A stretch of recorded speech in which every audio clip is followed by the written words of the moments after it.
जय हिंद दोस्तों। आज आप लोग के बीच CRPC 154 FIR first information report के बारे में आप लोग को बताएंगे। जब भी हमारे समाज में कोई घटना घटती है तो सबसे पहले लोग को थाना याद पड़ता है, और थाने जाने के बाद भी सबसे पहले लोग सोचते हैं कि हमको FIR करना है। अब हम समझेंगे कि CRPC में FIR की चर्चा कहाँ की गई है। तो आपको बता दूं कि सीधा सीधी FIR की चर्चा CRPC में कहीं नहीं किया गया है, लेकिन FIR होता है वो CRPC 154 के तहत ही होता है। CRPC 154 में लिखा गया है इन्फॉर्मेशन इन कॉग्निजेबल केसेस। अब हम समझेंगे कि ये कॉग्निजेबल क्या होता है। कॉग्निजेबल का मतलब होता है संज्ञेय। अपराध को मुख्यतः दो भागों में बांटा गया है। पहला है संज्ञेय अपराध, दूसरा है असंज्ञेय अपराध। अब हम समझते हैं कि संज्ञेय अपराध किसे कहते हैं।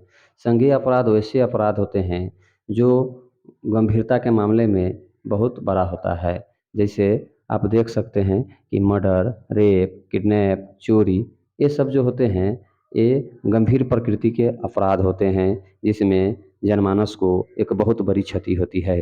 लेकिन उसी प्रकार असंज्ञेय अपराध वैसे अपराध को कहा गया है जो गंभीरता के मामले में थोड़ा उससे कम प्रकृति के होते हैं, मतलब जिसमें क्षति जो होते हैं बहुत ही निम्न स्तर के होते हैं। जैसे आप दे सकते हैं मानहानि, फॉर्जरी, चीटिंग, ये सब असंज्ञेय प्रकृति के अपराध हैं। अब हम समझेंगे अगर कोई जो बहुत बड़ी घटना, दुर्घटना या किसी प्रकार की क्षति होती है जो संज्ञेय अपराध होते हैं, उसमें जो होता है कि पुलिस बिना वारंट के गिरफ्तार कर लेती है, क्योंकि उनकी गंभीरता की प्रकृति बहुत बड़ी होती है, जिसमें मनुष्य को बहुत बड़ी क्षति हुई रहती है। अब समझेंगे कि CRPC 154 में लिखा क्या गया है। पहला पॉइंट में लिखा गया है कि किसी भी थाना प्रभारी को, जो थाना के उस समय के मालिक हैं, अगर उनको संज्ञेय अपराध की सूचना मिलती है, अब वो सूचना कैसी होगी, वो सूचना या हो सकता है मौखिक हो या हो सकता है लिखित रूप में मिले। उसको क्या किया जाएगा, अगर मौखिक मिलता है तो उसको लेखबद्ध कर लिया जाएगा, और जिस आदमी ने, जो वादी हैं, जिन्होंने FIR दर्ज कराने आए हैं, उनको पढ़कर सुनाया जाएगा। और पढ़कर सुनाने के बाद वो व्यक्ति अगर संतुष्ट हो जाता है तो क्या करेगा, अपना हस्ताक्षर उस पर कर देते हैं। और उसके बाद हर थाने में एक FIR रजिस्टर होता है, उसमें जो है कांड को दर्ज कर लिया जाता है। उसमें जो है उसका एक सालाना नंबर चलता है, जो जिसको FIR नंबर कहा जाता है, वो मिलता है।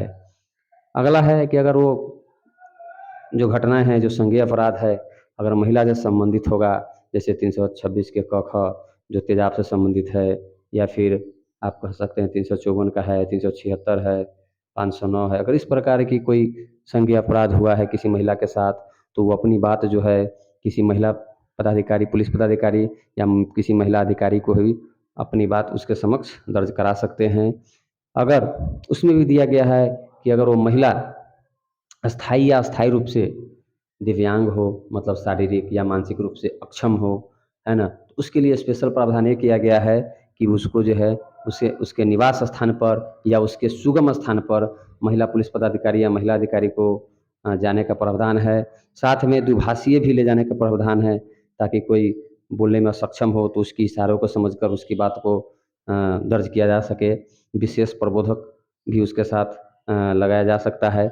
और ये सारे जो भी दिव्यांग हैं, उनके जो जिस समय मामला, जिस समय वो अपनी बात कह रहा होगा या जिस समय अपनी जो FIR दर्ज करा रहा होगा, उस समय उसकी जो है वीडियो फ़िल्म तैयार की जाएगी, ताकि भविष्य में जो है किसी प्रकार की अन्य समस्या उत्पन्न न हो। उसके बाद जो है कि जो इस प्रकार की जो दिव्यांग महिला है, अगर उनके साथ 164 उनका अगर बयान कराना हो, जो पुलिस के न्यायालय के समक्ष जो बयान है 164 के 5 क के क, इसका जो है यथाशीघ्र बयान कराने का प्रावधान है। उसके बाद दूसरा पॉइंट ये कहता है कि कोई भी FIR दर्ज होने के बाद जो वादी हैं, जो जिसने FIR दर्ज कराया है, उसको निःशुल्क उसकी एक प्रति दी जाएगी, उसके लिए कोई शुल्क नहीं लिया जाएगा।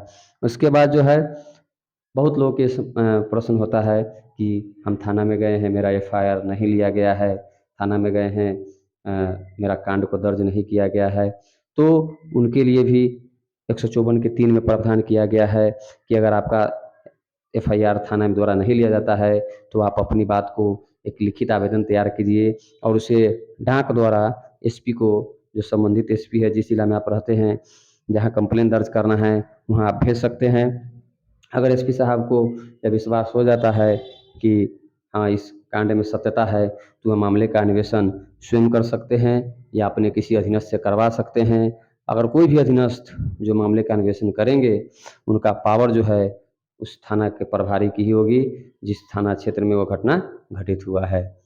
हमको लगता है आप लोग को 100 सीआरपीसी 154 बहुत ईज़ी शब्दों में, बहुत ही कम समय में समझ में आ गया होगा।